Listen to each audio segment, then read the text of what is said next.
चल होते हैं। जैसे भक्त भगवान का प्रिय होता है, भगवान भी भक्त के प्रिय होते हैं, वो दोनों परस्पर परिपूरक होते हैं। तो बिना भगवान के भक्त का कल्पना और भक्त के बिना भगवान का कल्पना संभव ही नहीं है। और जो कोई भक्त बनता है ना, ऐसे ही चुटकी बजाकर भक्त नहीं बनता। कितने जन्मों की साधन, कितने जन्मों की तपस्या, कितने जन्मों की प्रतिष्ठिता उनको मिली होती है, तब जाकर वो भगवान का भक्त बन जाता है। तो आज हम बात कर रहे हैं नरसिंह मेहता जी के बारे में। उनका जन्म हुआ था, बहुत समय पहले की बात है। वो अपने भ्राता से बहुत ही छोटे थे। जब उनका जन्म हुआ था, माता पिता ने जब उनको धरा में लाए, उनके भ्राता की विवाह हो चुकी थी। मतलब आप सोचिए कि वो अपने बड़े भैया से कितने छोटे थे, बहुत ही छोटे थे। जब उनकी भाभी घर पे आती है, तब उनका जन्म होता है। और आप सब तो जानते होंगे कि हमारे जो कृष्ण कन्हैया है, सबसे बड़े चोर है, चोराग्रगण्यम पुरुषम नमामि। वो अपने प्रिय भक्तों का सब कुछ लूट लेते हैं, लुटेरे जो ठहरे वो। और बालपन में ही नरसिंह मेहता के माता पिता चल बसे। वो उनके पास ना माता रहे ना पिता। और एक बात बताऊं, बहुत गौर से सुनिएगा। जब वो जन्म हुए थे ना, नरसिंह मेहता जी जब यहाँ पे आए थे, तो बहुत ज्यादा सुंदर थे, इतने सुंदर थे। उनको देखने के लिए आसपास के लोग सब आते, और एक बार देख लेते थे ना, तो मतलब विवल हो जाते थे। भगवान के जो भक्त होते हैं, उनमें आइदर भगवान की जो सुंदरता वो आ जाती है, या फिर भगवान का जो मन है वो आ जाती है। कोई अगर ऊपर से सुंदर हो जाता है, बहुत अच्छी बात है। अगर कोई ऊपर से सुंदर नहीं होता है, उसका अंतर सुंदर हो जाता है। भगवान अपने भक्तों में अपने कुछ ना कुछ गुण दे ही देते हैं। उसी प्रकार नरसिंह मेहता बहुत ही सुंदर थे, और इतने तेजस्वी बालक को देखकर सबका मन मोह, सब अपने आप को भूल जाते थे कि कितना सुंदर बालक है ये। परंतु ये बात तो आप सबको पता होगी कि कोई भी संपूर्ण परिपूर्ण नहीं होता। जिसके पास भगवान सब कुछ दे देते हैं, कुछ ना कुछ तो कमी रखते ही हैं। अभी ये बात आप मुझे मत बताइए, स्वयं अपने आप विचार करिए कि आप में कौन सी ऐसी कमी है जो औरों को नहीं पता है, और अगर औरों को पता है तो कौन सी ऐसी कमी है, अपने मन में सोचिए। इसके बारे में हम बाद में बात करेंगे। उसके बाद उनके माता पिता, जब उनका देहांत हो गया, तब नरसिंह मेहता जी अनाथ हो गए थे। अनाथ कैसे हुए, ये एक सवाल आता है। अनाथ वो कैसे हुए? उनके बड़े भैया थे, भाभी थी, और उस जमाने में तो भाभी जो होती माता समान हुआ करती थी, परंतु उनकी जो भाभी थी, बहुत ही कर्कश स्वभाव की थी, बहुत ही ज्यादा क्रूर स्वभाव की थी, बहुत ही ज्यादा डांटना मारना ये सब कुछ उनका चलता था। तो इसी वजह से नरसिंह मेहता जी अपने भाई और भाभी के पास रहते नहीं थे, वो अपनी दादी के पास रहने लगे। बहुत ही छोटे से आयु में, बहुत ही छोटे से आयु में वो अपने भ्राता भाभी से दूर, उनके माता पिता तो चल बसे थे, फिर वो आकर दादी के पास रहते। उनके जो दादी थे ना नरसिंह मेहता जी के, एक बहुत ही आध्यात्मिक महिला थे। भगवान के वाणी में, भगवान के नाम में, भगवान के भजन में, भगवान की कथा में उनकी बहुत निष्ठा हुआ करती थी। जहां पर भी आसपास कथा होता था, वहां पर वो पहुंच जाते थे, और अपने गोद में लिए नरसिंह जी को लेकर जाते थे। सबसे ये निवेदन करते थे कि हे साधु संत जो भी हैं, महात्मा, मेरे जो बच्चा है इस पर थोड़ा सा कृपा करिए। ये कुछ बोल नहीं सकता, ये कुछ सुन नहीं सकता। अभी बात आई, जो नरसिंह मेहता जो थे, वो सुंदर थे, परंतु वो कुछ बोल नहीं सकते थे, वो कुछ सुन नहीं सकते थे। उनमें वो कमी देखकर भगवान ने पैदा किया था। कैसा लगता होगा माता पिता को जब एक संपूर्ण परिपूर्ण अगर पैदा हुआ है बच्चा ना, हम देख रहे हैं बच्चा बहुत सुंदर है, बहुत मतलब खुश हो जा रहा है मन, परंतु वो बोल नहीं पा रहा है, सुन नहीं पा रहा है। कैसा लग रहा होगा मन? यही दुख था जिस वजह से देख देख कर उनके माता पिता की देहांत हो गई थी। अभी छोटे से बच्चे की जिम्मेदारी जो है उसके दादी के कंधों पे, बूढ़ी दादी के कंधों पे। परिपूर्ण होने के बाद भी बच्चा परिपूर्ण नहीं है। हर किसी के सामने हाथ जोड़ के बूढ़ी दादी बोलती है, मेरे बच्चे को कुछ ऐसा आशीर्वाद दीजिए वो बोल पाए, वो सुन पाए। आज मैं जिंदा हूं, कल अगर जिंदा नहीं रहूंगी तो ये किसी को बोल भी नहीं पाएगा कि मुझे भूख लगी है, किसी से कुछ बात नहीं कर पाएगा, ना दुनिया को समझ पाएगा, ना दुनिया के सुन पाएगा, ना इसका कोई सुन पाएगा। हर किसी के पास जाकर वो हाथ फैलाती थी, निवेदन करती थी, और हर कोई ऐसे ही मजाक में चलो ठीक है, मैया अच्छा होगा, सब अच्छा होगा, ऐसा कर दिया करते थे। समय बीता, समय होता बहुत समय के बाद ये बात आप सभी को पता होगी कि भगवान के जो द्वार पे ना देर है पर अंधेर नहीं। वो बूढ़ी मैया की आवाज भगवान के एक संत तक पहुंची।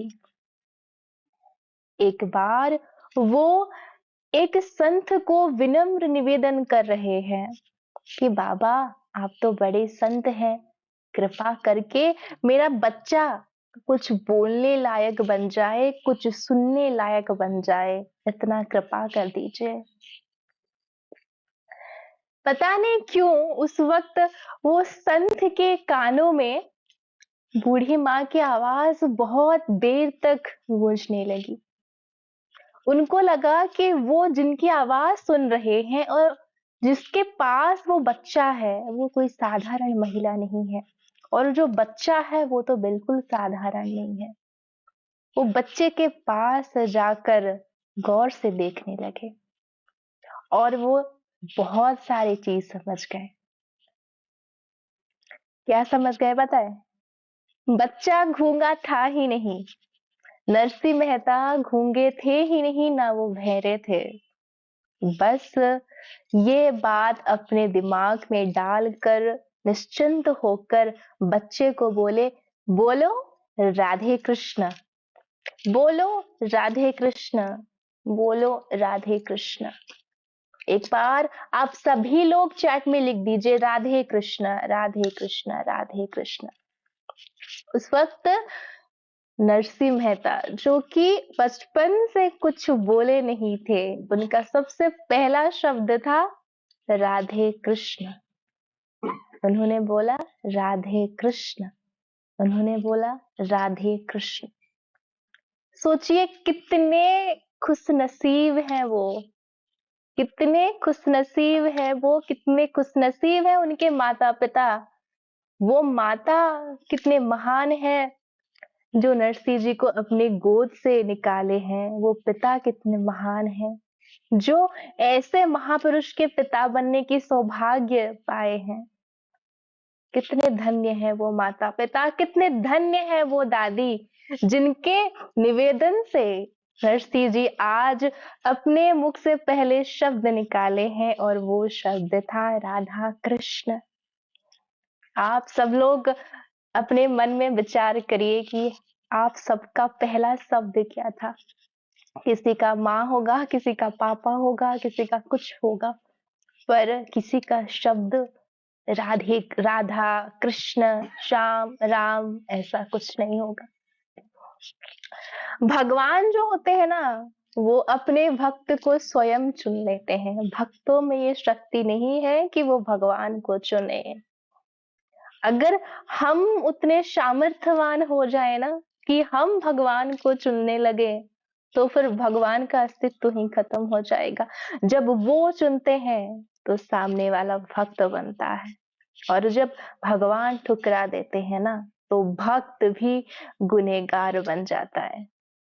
वैसे ही इतने कम आयु में ही भगवान ने नरसिंह जी को चुन लिया। उनका सबसे पहला शब्द हुआ राधे कृष्ण, राधे कृष्ण, राधे कृष्ण।